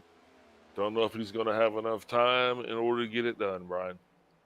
No, I do not believe he is going to have enough time, unfortunately, but that is going to bring us here to the conclusion here of the Rock Auto 200 as they cross the line. Still a couple guys remaining here to cross the line, but Chris Severa is going to be your winner here tonight. Kenny Powell is going to finish second. Jose Acosta going to finish third. Austin Greer fourth. Paul Olsen fifth. Corey Cook in sixth place. Jason Baker seventh. Eighth place, Bernard Pollard. Ninth place, Eric Kling. And wrapping out our top 10 here, Chris Johnson. That's going to put Kenny Thompson in 11th, John Mullins in 12th, Derek Jacobs 13th, Kendall LeVron in 14th, Brian Johnson in 15th, and Ryan Strunk rounds out the 16-car field. And with that, the positions read off, the grid finalized. Let's go ahead and take another break, get another brief word from our sponsors, and we'll be back with our post-race show. There are moments that surprise and delight the mind and the senses. Introducing Sound Art, the world's first truly customizable, concealed, flat panel art speaker system. A revolutionary combination of incredible sound delivered from your most meaningful pictures. When art and technology intersect, there is a seamless blend of creativity and function. Come alive in the streetlight, pulling at the stars in the moonlight. Every time I feel you close.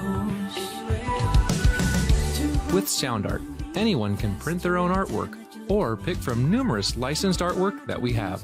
The possibilities are limitless.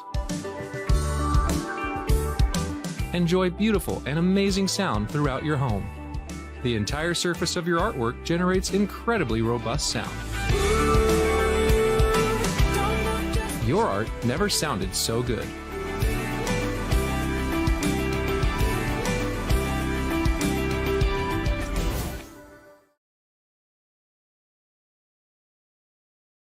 Yeah.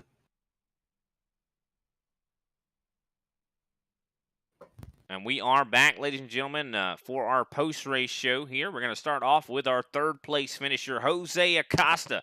How about that, man? Third place on Thursday and third place here on Saturday. How's it feel? It feels good. I mean, third place still. I just hated that I lost ground fighting the 51-61 right there at the last stage restart. And man, if I wouldn't lose too much time there, I think I would be more interested. It would have been more interesting at the end. But yeah. Well, you definitely still had a very solid day. You ran up front a lot. We saw a lot of back and forth racing there between you and a lot of drivers. It was very equal in a lot of regards for a lot of y'all's cars out there. And one thing I wanted to ask, because I wanted to really talk to you guys about, we saw how many times you pitted. You pitted only 3 times, so I'm sorry, you pitted actually 4 times. So if a caution had came out right there, at the end, how would you wouldn't have had a set of tires left, right? Oh no, I did had the tires. I never changed tire in that first stop that I did. Oh, okay. Well, that definitely answers my question there because I was curious. I was like, that was some big gambling. I kind of thought, but looks like you still would have been covered there if a caution did come out. But still, 2/3 in a row, got to feel pretty good. Even though, like you said, probably a little disappointing. I mean, you had the speed to be able to keep up with all those guys there. So it was just with battling other cars that kind of slowed you down. I mean, that seems like it is the case here at Michigan when you're side by side with a lot of drivers. It slows you down. Yeah, yeah, it does. Especially when the top pack is actually in line, just benefiting from the drafting. Yeah, that's actually time killer right there. Well, you definitely survived, and I think that was the main thing to do here tonight. Just considering the amount of attrition we saw here. I mean, a lot of cars had to retire, really early here in this race. How scary was it? I mean, to avoid some of them accidents. Man, uh, I mean, it was kind of like, uh, I don't know. I was driving today, like I'm not gonna hit a wall, so somebody in the back panic, and then I get in trouble for that. I try my best to stay away from everybody, So, but still, we had some contact, this and that. Some people think, it was me. Like if I have to give him some more room. But think about it. If I start doing that with everybody, every day I'll be last place. If I excuse me, please, can I pass you? You know what I'm saying? So at the end of the race, we all racing. And then sometimes we go through a little bit door bang. it, and all that stuff, and it's just part of racing, man. I mean, I know Chris Severa spun me out a little bit. I don't know what really happened there. I gotta check the replay, and something happened with Kenny too.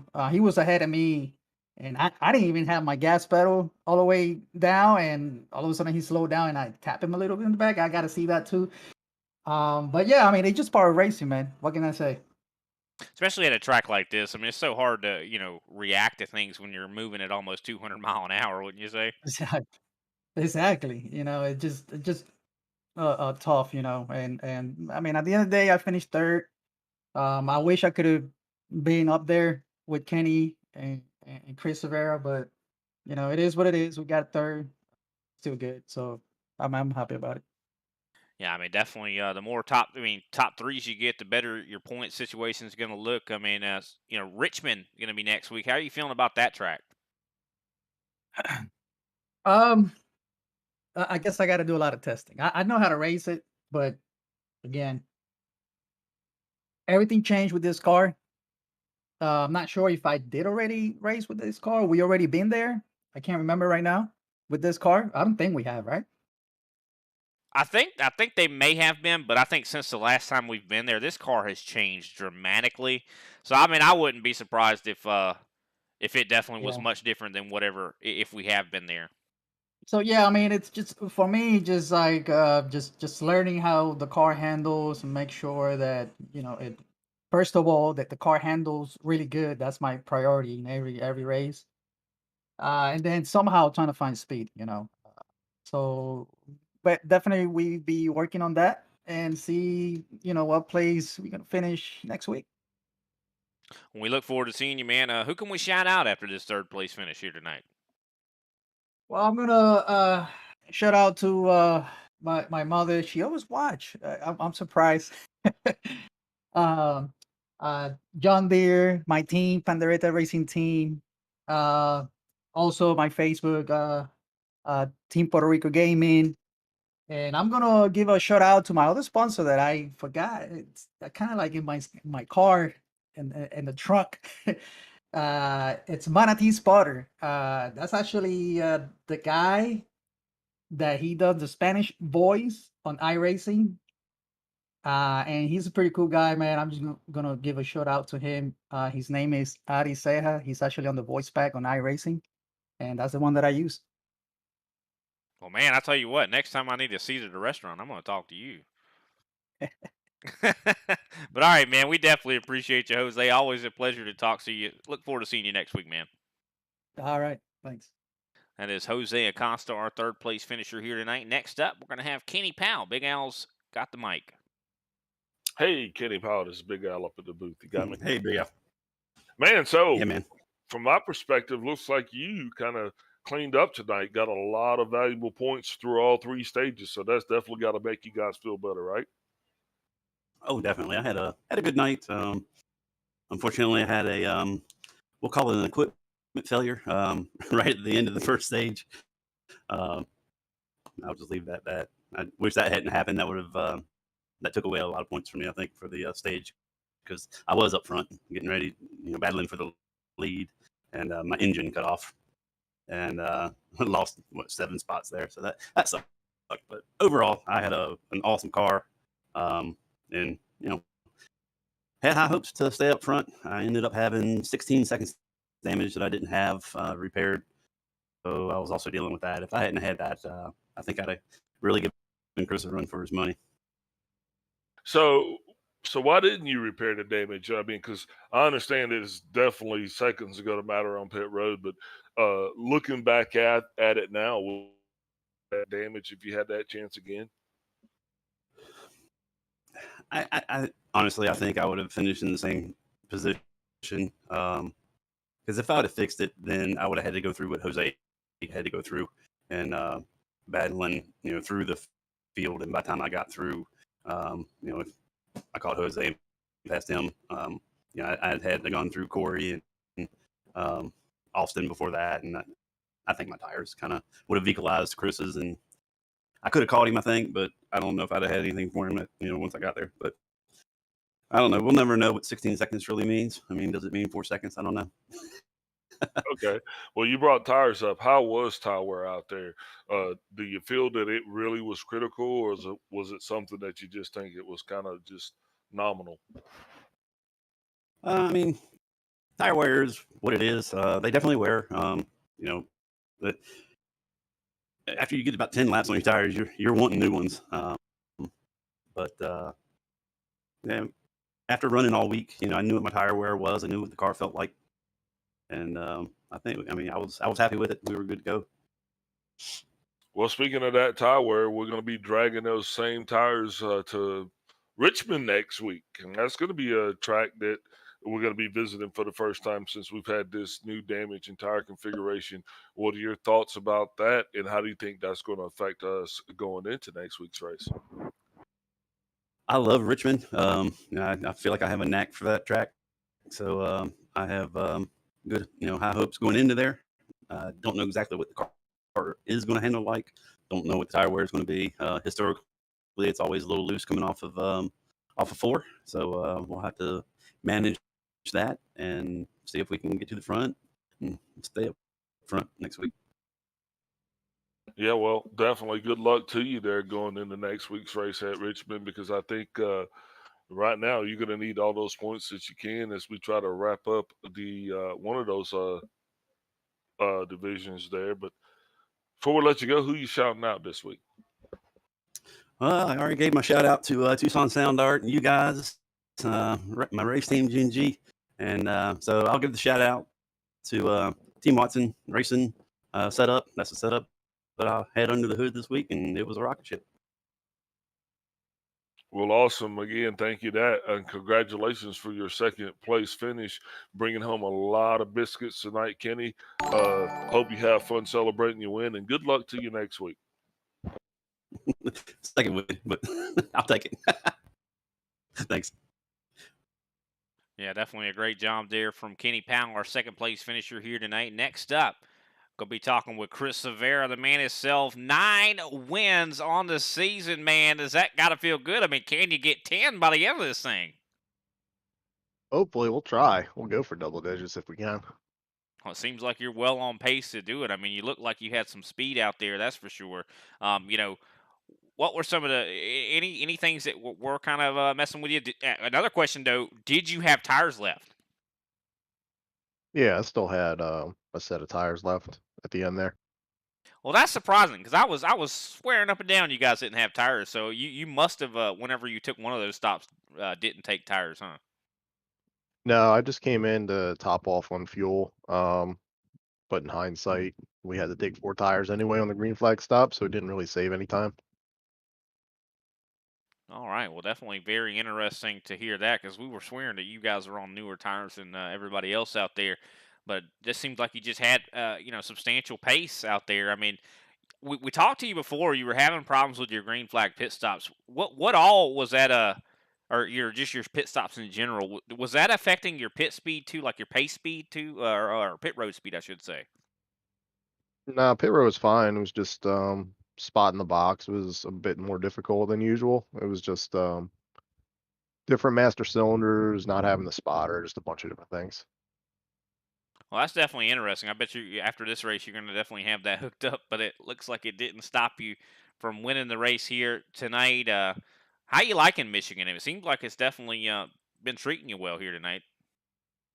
Yeah, I didn't get to do much this week, but I'm just glad there's actually a track with tire fall off. It's just sitting and waiting for 20 laps and then just going and just saving the right front. Yeah, it seemed like tire saving was really one of the most important things you could do here at Michigan. Man, well, we definitely glad you were able to bring home the W here tonight. One, I do believe both stages, so you got to feel good about that.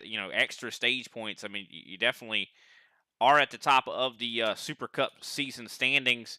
Probably going to be after this one. Extending that points lead. You look like you're trying to get a championship this year. Yeah, hopefully. I don't know exactly all the math behind it, if it's even possible to lock it in, but we'll see when it comes to playoff racing. I don't know. It rewards winning more than points, so we'll see if we can get there in the end. If it rewards winning more than points, you're there because you have nine. Count that 9 wins, ladies and gentlemen, here on the season. I mean, that is incredible for sure. I mean, I've always said it that I'd love to see you race in that Thursday series. One of these days, we're gonna go talk to your boss at work and get him to, business paid time. But definitely, we appreciate you coming up here and chatting with us as always. Always love to chat with you. How are you feeling about Richmond coming up? I mean, going from a 2 mile track to a veritable short track. Yeah, it's mixed feelings about Richmond. I love the track, but unfortunately with this car, they kind of took away the high line. So you can't really do anything with the middle and high line anymore, like we used to. But yeah, I love the track, so looking forward to it. Now, have you actually turned any laps out there? Because I mean, I know that the next gen, since probably the last time we've been to Richmond, it's probably vastly different now. No, not recently. But I don't think there's been any drastic updates since we last went there. I'm not sure if we still had the left rear bump stop or the rubber underneath the car in there. I think that's like the only big change, but I don't think mechanically we've had any big patches since the last time. Well, definitely we'll have to wait and see. I mean, I know the tires definitely have changed, so we could see tire wear be more apparent or less apparent. Definitely up to the racing gods, I guess we'll see. But who can we shout out after this big victory here tonight? Your ninth one on the season. Yeah, everything still goes back to gas and go. If it wasn't for them, I wouldn't have a platform to be, able to do this with you guys. Fanatec for the equipment. Team Watson Racing. Again, it was another great set this week. Advanced Sim Racing, Apex Sim Racing. Um, I think I said Energy Innovations, if not them. But yeah, you guys as always, Tucson Sound Art. Big Al and Brian, you guys always appreciate it, man. All right. Well, we definitely appreciate you, man, and thanks for your time. And we'll talk to you next week. Thanks, guys. That is Chris Severa, our winner here tonight for the Rock Auto 200. What a magnificent 100 laps it was, even though it was a little bit less numbers. We saw a lot of attrition, but we did see a lot of, we saw some green flag pit stops and a lot of racing, that's for sure. And it was exciting from start to finish. Big Al, any final thoughts on tonight's race? I don't know what else you could ask for, man. Green flag pit stops, uh, awesome racing, side by side racing, three wide racing.